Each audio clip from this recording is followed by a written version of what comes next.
question for you.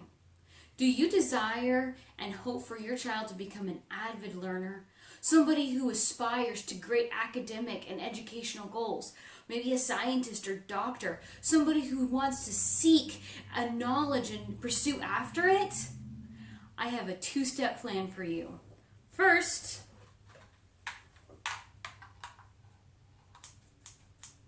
and second, give them a love. Teach them to desire and crave science. Let's get into that and more in today's episode.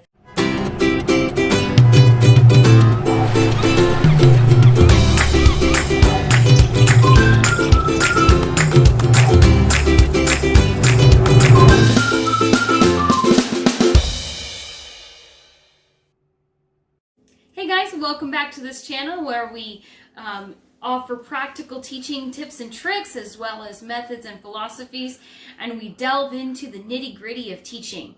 Today we are going to be talking to homeschooling parents. Maybe you're doing this because that's your life choice and you want to teach your children at home for a life choice, or because of the recent COVID-19 events. Whatever the case is, whatever your situation is, these are some practical tips that will help you teach your child, specifically science. And I love science. When I graduated from college, I got a job at Cornerstone Christian Academy in a little town called Las Cruces, New Mexico. I was so excited. I remember just doing all sorts of research and studying, and I decided that I wanted to, in my mind, I had this small student lab, in this classroom, and I could see these little kids with their goggles and their little white, doctor coats, going in and out of my classroom. And of course, that's not what happened, but I could, in my mind's eye, I could see it. So I decided to order specimen jars so the children can collect samples of bugs and of different things and use them in the classroom. But I accidentally ordered medical specimen jars and for urine samples, and there was a couple of hundred. It was a huge box of these medical sample specimen cup jars, and of course my dad thought that was so funny. He immediately called my brother, and who called my grandfather, who called felt like the President of the United States. By the end of the story, I had ordered thousands of cups and all of this, but needless to say that my knowledge of how to teach children science has grown, and so has my love for science. And you ask me, why? Why do you love science so much? And I'm going to tell you the importance of science, and then I'll tell you why I love it so much. Science is one of those subjects that feeds and nourishes the desire to learn, to explore. I find so many people are afraid to answer those why questions. You hear it on comedies, and you hear parents talking to each other, and even memes on the internet. Oh, my child asked me a why question. We should not be afraid of those questions. We should embrace those and rejoice and celebrate that our children are curious about the world around them. And we want that. We want to feed that. We want to ignite that. So if you don't know something, it's okay to say, I don't know, and to look it up together. But we're going to talk about a few things that will help ignite their interest in elementary education science. And so you're going to see a lot of different subjects, from biology to chemistry, physics, of course, just botany, just different things, astronomy, and just different things that you can have an elementary science program. And we want to feed all areas into this effort. Number one, I have a microscope. Oh, oops. I have a microscope, and almost knocked over Mr. Bones. And I got this on Amazon, ironically, at the same time I bought those specimen jars. It's a 48-piece set, and so it has little jars for them to collect different insects or just different flowers or whatever. And then, of course, a little low-powered microscope. This actually works well for a home situation, for a student study situation. And you just need to pick up some batteries. This is a great option. I can't tell you how much the children actually really do love to look under a microscope.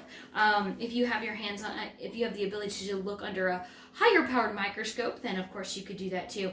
I believe it was Ben Carson's science teacher who told him one day to look into the microscope, and before he did, he told him, you are going to discover a whole new world under that microscope. And boy, did Ben Carson discover a whole new world. And I'm so glad for people like Ben Carson's teacher who nourished that desire to learn. And because of that, we have a great doctor, a great scientist in Ben Carson. Of course, you can buy things like this robot. And also this Mr. Bones. I bought this off of the internet. This is an easy game for maybe 7th grade level, 6th level students. And you take all the bones apart and put a timer on and see how quickly, I'm not going over all my things, put a timer on there and see how quickly they can put the parts back together and name the parts. That would be a good study for a biology class. Children love collecting rocks, and so you can identify special rocks or different things. Of course, higher level students like to, just to be able to see, to visualize what they're learning. If they're learning about the orbital lobe or the cerebral cortex or whatever part of the brain and the skull they're learning about, that would be a great option for them. Fossils are another great option. These are just some ocean type fossils. You can tell that it's kind of like a seaweed looking option here, but I have several of these. You can find these. Sometimes you can find them when you're walking through the forest or you're digging a hole or wherever. My point being is that nature around you will give you science lessons, and if you're just willing to stop and long enough to explore that with your child, it's a great way to open their eyes. Of course, you can buy kits like our solar system. They can put together. One of my students put this together, and so you have all the different planets. I use, and you feel free to use my acronym. It is My Very Excited Mother Just Sat Under a Newspaper, and so each letter, of course, stands for a different planet, and as you could tell there. And then, of course, just different things like bones. These were given to me. This is actually an elk vertebrae, and so you can show how the spinal cord would go through the column there, and how the spine protects that, and how they interlock, and how each spine, as it goes lower down the back, gets bigger, and as it goes up towards the neck, it gets smaller. So that's a great example. And you say, well, I don't have an elk, just free willy-nilly. I understand, but if you have some chicken, or you have some meat of some sort, and you have a bone, you can clean that bone and put a little bit of diluted bleach in there, and see it clean itself up, and then you can discover together some different options. Also, I have some books here, and there's just a couple I'd like to point out to you. This one, and I will put the title of some of these books in the description below.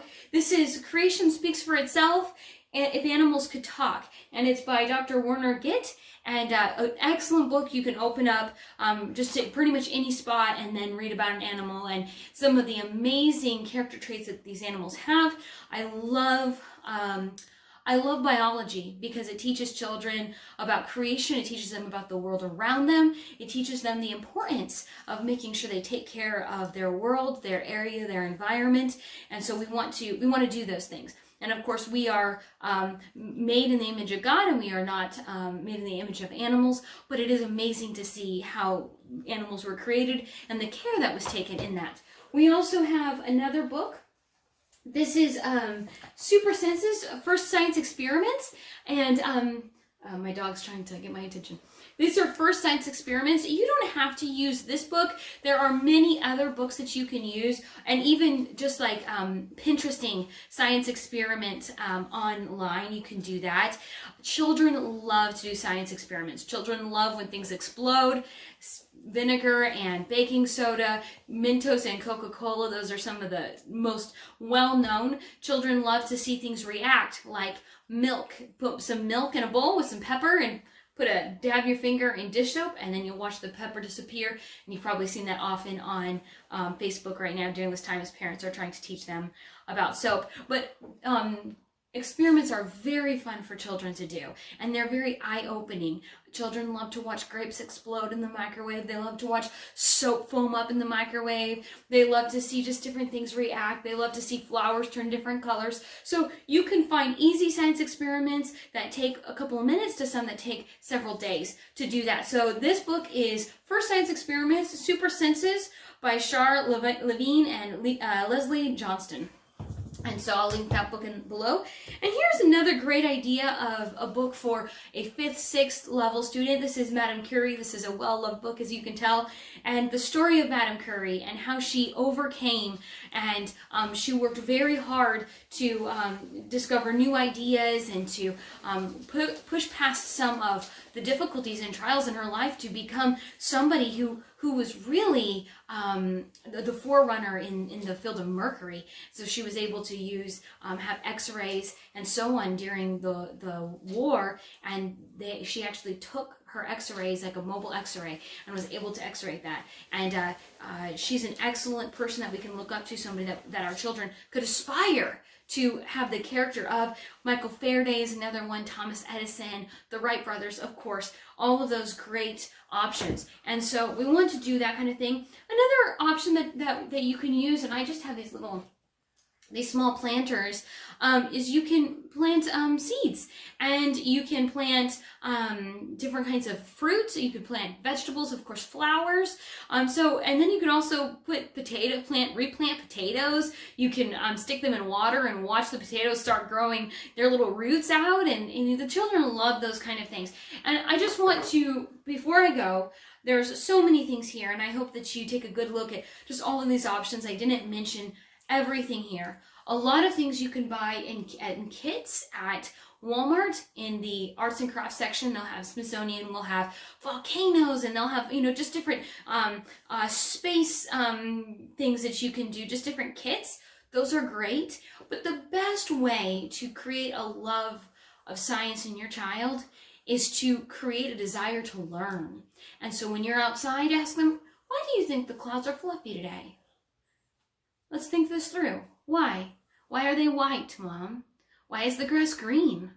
Why are there big butterflies and little butterflies? How do butterflies fly? Why is it that some flowers open now and some wait till the end of summer to open? Why? Those questions are invaluable. Begin to notice those questions and open your child's eyes to the world around them. Like Ben Carson's teachers told him, there is a world yet waiting to be discovered. And I wonder if one of our children, one of our students, is the student or is the person that is going to create a cure for diabetes, or a cure for cancer, or is going to take us to Mars, or is going to or discover the next great planet, or the next great discovery. And if we fail to teach them to love science, we failed ourselves, we failed our students. So let's create in them a desire to learn. All of these things you can find often at Walmart. You can find them on Amazon. Don't be afraid of those questions. Why?